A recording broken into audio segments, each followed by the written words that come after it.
Сайн байцгаана уу? Cherry Book сувгийн Монгол Adventist болон тавтай морилно. Энэ удаагийн зочноор Эрдэнэт хотоос Ариун Тунгалаг оролцож байгаа билээ. Одоо бүгдээрээ хамтдаа Ариун Тунгалагын маань ярилцлагыг хүлээн авцгаая. Ариун Тунгалагта өнөөдрийн мэнд хүргэе. За баярлалаа. Сайн байцгаана уу? Тэгээ бүх сонсогчдоо энэ өдрийн мэндийг хүргье. За баярлалаа Ариун Тунгалгаа. За тэгээд Ариун Тунгалаг бит хоёр бие бинийгээ болохоор олон жилийн өмнөөс мэднэ. Тэгээд бид хоёр хамтдаа Эрдэнэтийн Adventist сүмд бүр багасаа хамт явсан тийм болохоор би биенийг аягүй сайн мэддэг найзууд байна. За тэгээ Ариун Тунгалгаа чи өөрийнхөө талаар товчхон танилцуулах уу тий? За намайг Ариун Тунгалаг гэдгээ би Дархан хотоос Эрдэнэтэд нүүж ирээд 20 жил болж байна. Тэгээд 20 жил амьдрахдаа 18 жилийг Adventist сүмд гишүүн болж өнгөрөөжээ. Тэгээд энэ Adventist сүм маань нөгөө бас анхдагчдын нэгт орно л доо. Тэгээд 2000 онд Эрдэнэт сүм маань үүсгэн байгуулагдсан байна. Эрдэнэт сүм маань тэгээд тэрнээс хойш 19 жил болсон байна, тийм ээ.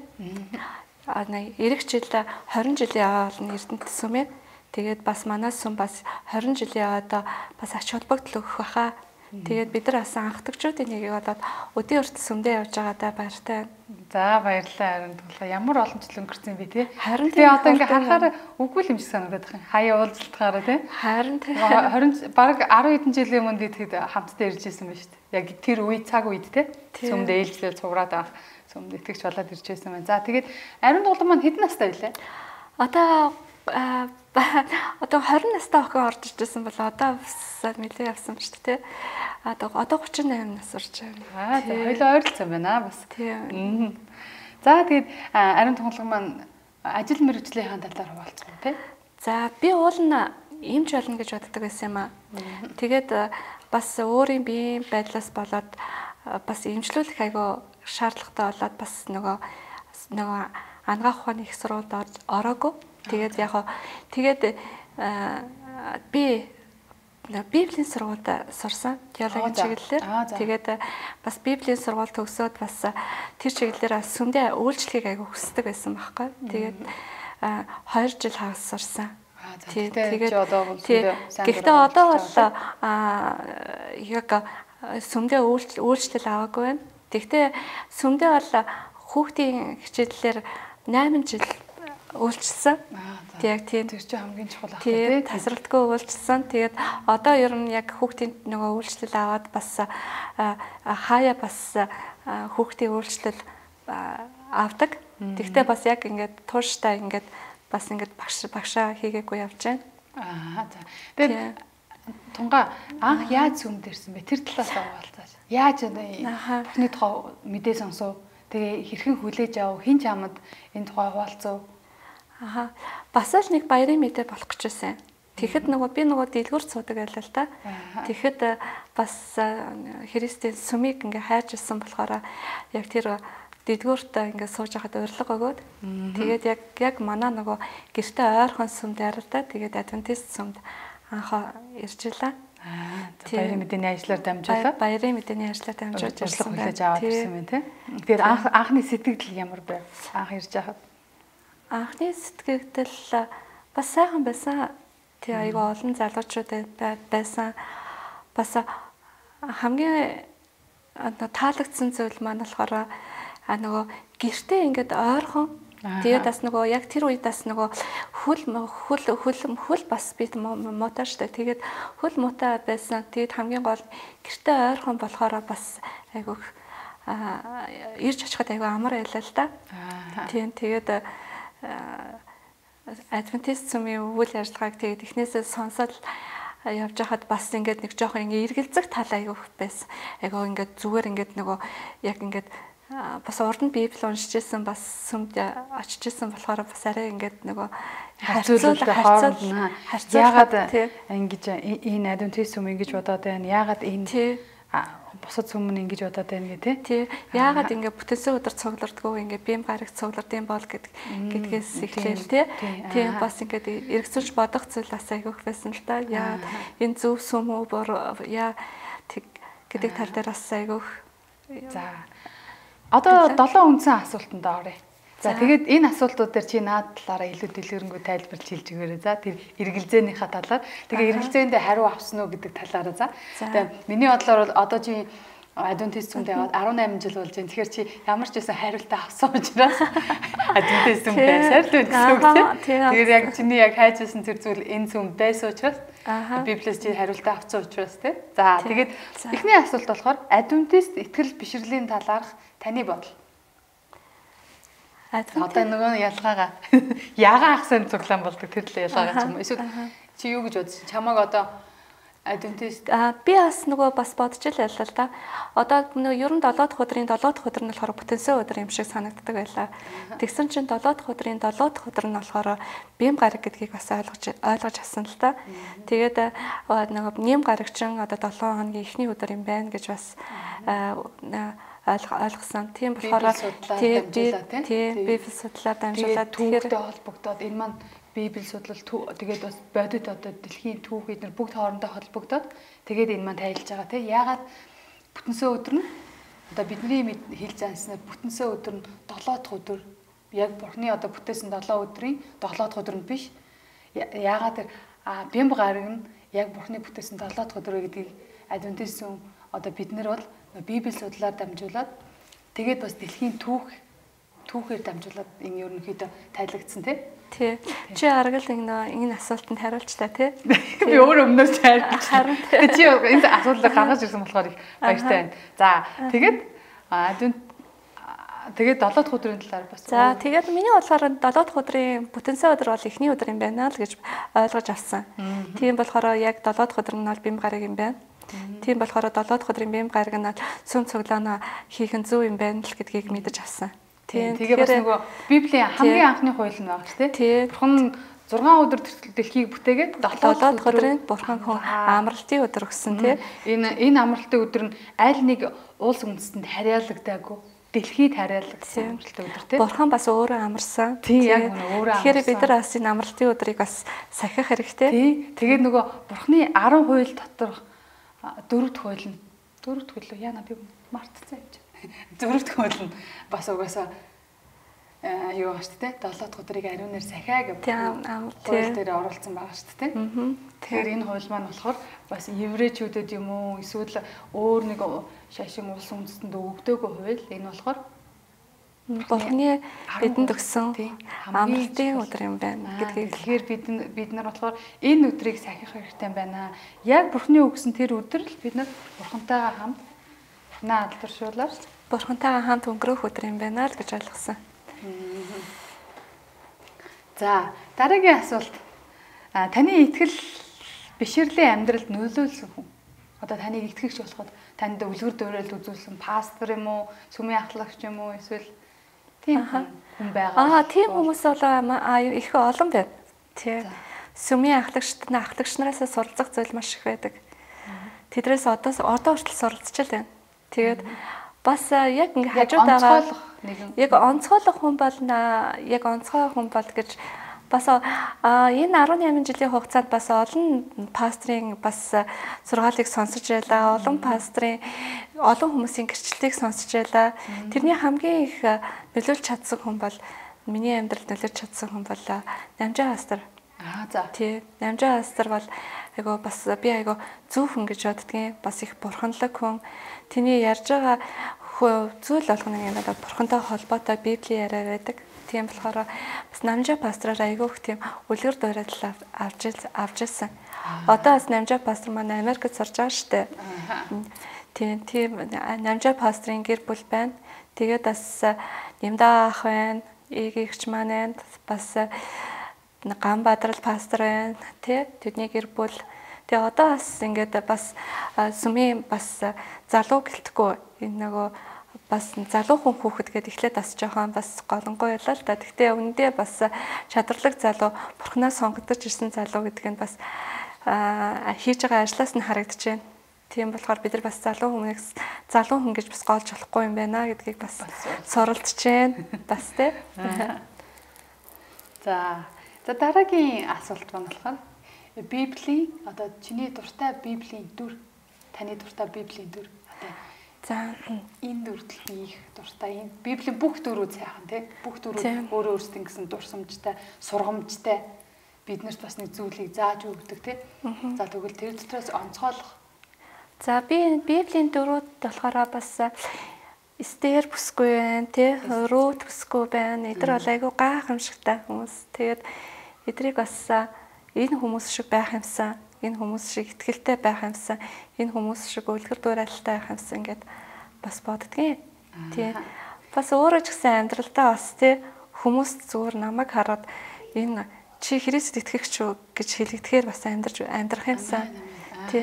Өөрөө зүгээр бас ингээд хүмүүсийг сонсоод байх ш бас өөрөө бас амьдралдаа бас Христэд итгэгч хүн шиг амьдрах юмсан гэж бас намайг зүгээр хараад тий зөв үлгэр дуурайлалтай амьдрах юмсан. За тэр хэрвээ чи өөрийнхөө Библийн аль нэг дүртэй харьцуулбал одоо дүрээр жишүүл одоо би яг энэ дүр юм болов гэж аль дүрийг хэлэх вэ? Аль баатрыг одоо өөртөө адилхан гэж үздэг. За одоо зарим хүн ингэж хэлдэг. Би яг Паул шиг, би яг Питер шиг ч гэдэг юм уу те. Эсвэл би яг миний амьдралыг Эстер бүсгүй шиг гэдэг юм уу. Эсвэл чи тэгж төлөөл. Ер нь урд нь ингэ бодож ирсэнгүй л те. Би яг миний амьдралыг Библийн айл дуртай адилхан бэ гэдэг. Хэрвээ бодож исэн бол бас л өөрөөр хариулах бах те. Тий. Гэхдээ одоо ингээд бодоход нөгөө ер нь Библийн дөрүүдээр хамгийн алдартай ингээд зовлон эдэлж бас ардталтнаас хайрыг мэдэрч чадсан Йов их бас айгаа мундаг хүн. Тий, тийм их зовлон би байсан бол бурханд амар гомдлох байсан баха. Тий. Харин Йов бол гомдлоогүй тий. Яг үнэ. Тий. Тэрэн шиг бас хүмүүс бас ингээд өөрийгөө бас өчүүхэн зовлон гэсэн хүмүүст өөрүүлж болохгүй. Миний зовлон бол тий хүмүүст өөрүүлэхгүй. Харин би тэр хүмүүст ингээд бурхны хайрыг өнөөдөр хэдий ингээд хөлдрөө явж чадахгүй байгаа ч гэлээ хүмүүст ингээд тий хайрыг түгээж одоо бусад тусалж амьдрах юмсан л гэж боддөө штэ. Би өөрөө хүмүүсээ туслуулах биш харин хүмүүст өөрөө туслах юмсан л гэж боддгийг. Тийм болохоор бас одоо бас чадах чинээгээрээ бас тий. Тэгээд тухай миний найз чи бас одоо адвентист хүмүүс сүмийн гишүүдийн дунд сүмийн итгэгчдийн дунд бас айгүй их нэр хүндтэй бас их үлгэр дуурайлалтай итгэгч эмэгтэй гэдэгт би үнэхээр итгэдэг. Яагаад тэгэхээр энэ тэнд явж яхад тунгаа ихчийн ярьснаар тунгаа ихчийн зөвлснөөр гэж хүмүүс айгүй их ярьж дурсдаг.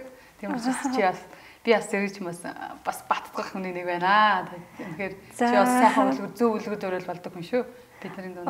Баярлалаа. Ер нь тэр тусмаа бүр жижигхэн хүүхдүүд тий одоо хүүхдийн хичээлүүдээр дамжуулаад тухайн үед чиний зааж өгч байсан дуу, ярьж өгч байсан Библийн түүх, тэр гар урлалын хичээлүүд энэ бүгдээр дамжуулаад тэр олон хүүхдүүд бас эвээгдсэн тонгоо. Тэгэхээр бид бас айгүйх бахархдаг шүү чамаар. Баярлалаа. Тэгээ бас өнөөгөө жоохон хүүхдүүд манаас үнэхээр жоохон байсан хүүхдүүд маань одоо өөрсдөө ингээд тий том болцсон өөрөө хүүхдийн ангид үйлчлээд явж байгаа хүүхдүүдийг харахад бас их гоё байдаг. Тий яг үнэ. Тий. За дараагийн асуулт маань тунгаа. Чиний амьдралд яг ингээд хамгийн зөв сургамж өгсөн эсвэл зөв зөвлөгөө өгсөн ямар зөвлөгөө байв? Одоо хэн нэгэн хүнээс чи амьдралдаа хүлээж авсан тэр зөвхт зөвлөгөө. Тэр хүн л нэг юм надад ийм зөвлөгөө өгсөн. Тэгээ би тэрийг амьдралдаа хэрэгжүүлээд би одоо ингэж зөв яваад ингэж миний амьдралд нөлөөлсөн гэх. Тийм зөвлөгөө ямар зөвлөгөө? Яг олон хүнд хүмүүс зөвлөгөө өгчээсэн л та. Тэгээ тэр дундаа би бас ингээд нөхрийгээ хараад айгүйх баярлалт юм аа. Яг ингээд нэг миний хажууд байгаа тий. Яг ингээд манай нөхөр ингээд аюух ажилдаг байхгүй юу? Аюух ажил хийдэг. Тэгсэн мөртлөө яаж ядарч ирсэн орой олгоо ингээд бүр яаж үнэхээр ингээд тэр бүр ингээд интернет руу ороход нэг орой олгооны хүмүүс утсаараа интернет руу ордог шүү дээ. Тэгэж ингээд тех чадвар маш их ядарч байгаа ч гэсэн Библи уншаад унтдаг байхгүй юу? Бүр заавал Библи уншаад унтдаг. Тэгээд Библиэсээ бас ингээд нэг ганц хоёр ишлэлийг уншихгүй бүр ингээд бүлгээр нь уншаад унтдаг байхгүй юу? Тэгээд бүр Библийг ингээд нөгөө он ихэлснээс хойш заавал дуусгадаг. Тэгээд ингээд тэгээд би бүр ингээд хажууд нь гэртээ байгаа мөртлөө айгүйх завтай байгаа мөртлөө надад ингээд Библи уншихгүй өдөр айгүйх байдаг байхгүй юу? Тэгэхээр би бас нөхрөөсөө ингээд хайр суралцах зан чанар маань ингээд байнга ингээд залбираад тэгээд Библийг уншиж байгаа тэр байдлыг нь хараад би бүр бас айгүйх хичнээн ядарч ирсэн ч гэсэн заавал Библийг уншаад унддаг нь надад айгүйх ирч хүч байнга ингээ хараад би ингээ нөхрөөсөө энэ чанарыг бас суралцах юмсан ингээд би бас айгүйх боддог аахгүй юу. Тэгээд зүгээр л намайг нөхөр маань Библийг унш гэж хэлдэг. Зүгээр нь Библийн энэ ишлэлийг уншаарай гэж юусоо хэлдгөө мөртлөө би нөхрөөсөө хараад суралцдаг. Тэр байдал нь бас их сайхан санагддаг. Тийм болохоор бас суралцсан хүмүүс бас айгүйх олон байна. Тэгээд ер нь хамгийн ойр байгаа хүмүүсээс суралцсан гэдэг бол надад их бас гоё байна. Тэгээд хамгийн гол нь хамгийн ойр байгаа хүмүүс нөхөр маань тэгээд нөхрөөсөө энэ зан чанар надад айгүйх таалагддаг байхгүй юу. Тэгээд бас нөхөр маань бас Библийн айгүй олон түүхийг ярьдаг. Тэгээд бас айгүй олон гэрчлэл ярьдаг. Гэхдээ ер нь дандаа яриад байхгүй ч гэсэн бас энэ бүгд нь айгүй бас сэтгэл зүрхэнд хүрдэг болохоор их гоё байдаг. За тэгвэл нөхрийн чинь байгаа байдал Библийг уншиж байгаа өдөр болгон Библийг уншдаг тэр байдал маань чамд бас том сургамж бас яг ингээд сайн нөлөөлдөг байхаа нэ тий. За дараагийн асуулт маань болохоор за чи хэн нэгэн хүмүүс зориулж одоо адвентист хүмүүс, итгэгч хүмүүс, итгэгч найз нөхдөдөө юм уу эсвэл дүү нартаа эсвэл ахмад стаа хүмүүс зориулж ямар нэгэн зөвлөгөө хэлэх зүйл байна уу? Сургамж ч юм уу эсвэл зүгээр нэг санал өгөх зүйл ч юм уу? Урамшуулал ч юм уу те? Ер нь одоо ингээд хүмүүсийг хараад байхаар Песэр дүүр найзтай, аюу олон найзтай хүмүүс байдаг шүү дээ. За яг ингээд бас уулздаг гэртээ ингээд гэрт нь очиод уулздаг, очиод ярьдаг, сүмдэр ирэхэд ингээд ярьдаг найзууд ер нь айгу цөөхөн байдаг юм байна. Тийм. Тэгэхээр хүмүүс ингээд яг ингээд Песэр олон найзтай боловч ингээд нөгөө бас ингээд уулздаг найз хэрэг байдаг вэ? Бас ингээд тийм болохоор ер нь ингээд боддог бодол маань болохоор ингээд хэрвээ би тэдэртэй уулздаг байсан бол ингээд байнга ойрхон уулздаг байсан бол Христ хүний амьдралыг ярих юмсан. Христ хүмүүс яаж амьдардаг, Христ хүний амьдралны ямар ингээд одоо зөв амьдарч байна те. Тэр талаар айгүйх ярилцж суух юмсан гэж би айгүйх боддгийн. Гэтэ чи бас Facebook-ыг ашиглаад тий Facebook-аар бас айгүйх мэдээлэл байна тий. Тэгээд бас хүмүүсийн бас гэрчлэлийг айгүйх сонсох дуртай Facebook-аар. Тэгээд бас хүмүүсийн амьдрал ямар хэцүү байдаг юм бэ? Тэрэнд ямар хэцүү байдлаас ямар гэрэл гэгээтэй болдгийм бэ гэдгийг бас айгүйх бас сонсож байна. Чиний хувьд зөвлөмж байна. Миний хувьд зөвлөмж бол хүмүүс амьдралыг ингээд бодвол амьдралыг ингээд хараад байхаар айгүйх хэцүү тий. Тэгээ хэцүү гэж харуул амьдрал айгүйх хэцүү. Харин гэрэл гэгээтэй гэж харуул амьдрал айгүй гоё гэрэл гэгээтэй. Тийм болохоор амьдралын сайн сайхныг олж хараасаа л гэж би хүсэж байна. За баярлалаа. Эсвэл сайхан мэдээлэл нэрээ яг үнэ те. Бид амьдралыг хэрэг уруугаар хараад ах юм бол яг чиний хэлгээр хэцүү харагдаад байна. Харин илүү гэрэл гэгээтэйгээр харах юм бол тэндээс сайхан зүйл их байна те. Илүү их олж хараад байх нь те. За тунгаа одоо чамд хамгийн сүүлтэй асуултаа үлдээ.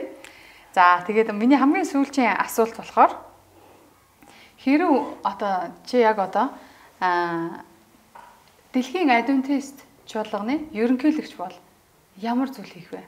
Чиний хамгийн түрүүнд хийх ажил юу вэ? Өөрчлөх юм уу эсвэл нэмэх юм уу те? Хэрвээ би дэлхийн ерөнхийлөгч байсан бол одоо гэр орондоо бас айгүйх хүчирхийлэлт байдаг хүүхдүүдэд туслана. Тэдэрт хөөрхөнгийн халуун дулаан гэр бүлийг байгуулна. Одоо нэгдсэндээ асрамжийн газар шүү дээ. Хэрвээ миний чадал хүрдэг бол тэр хүүхдэд хайрыг мэдрүүлнэ. Тэр бурхан бол хайр гэдгийг хүүхдэд харуулж ойлгуулна. Бас гэр бүлдээ бас ингээд хайраар дутж байгаа орон гэргүй хүмүүс зөндөө байна те. Тэр хүмүүс туслах юмсан гэж би аяга хүсдэг. Тэгээд бас өвчтөе зовлонтой хүмүүс маш их байна. тэр хүмүүст бас өвчнөд саналж байгаа хүмүүс төр очиж Бурхны хайр, Бурхан танд хайртай, ирээдүйд та өнөөдөр та өвчин зовлонгүй байна гэдэг чинь ямар их аз жаргал вэ те? Тэр аз жаргал зөвхөн өвчин зовлонгүй байгаа өдрөө та аз жаргалтай байгаач гэдгийг л бас ингээд ойлгуулж тийм илүү их ажил хийнэ. Тийм хүүхдүүдэд одоо бас ингээд аз жаргалыг мэдгүй хүүхэд гэдгийг хөөрхөн ба хүүхэд чинь баяр баясгалантай цаг үеэ мэдэхгүй те өсөж байгаа хүүхдүүд зөндөө байна. Одоо хүүхдүүд одоо жишээ нь айгүй хүнд ачааллыг өөрүүлдэг хүмүүс айгүй их байна штэ. Хүүхэд насандаа тэр хүүхдүүд аз жаргалтай байх хэвээр. Тэр аз жаргалыг мэдрүүлмээр байна. Бас өвчин зовлонтой байгаа хүмүүс тусламаар байна. Тэгээд ёстой сайхан санаанууд байна. Бас тийм ядуу хүмүүс бас асрамжийн төв дээрээ бас ингээ те дулаан хувцсан хонор өгөгч юм уу бас хооронд нь бас олон жаргалын ярьж сонсомоор байна. Тийм. Хэрвээ би Adventist сүмийн ерөнхийлөгч байсан бол энэ зүйл дээр анхаарлаа хандуулах байсан болоо илүү ихтэй. Тийм. Тэгээд дэлхийн Adventist чуулганаас ер нь бол яг ийм үйлчлэлүүдийг ер нь бол өөр улс орнуудад илүү явуулж байгаа. Явуулдаг.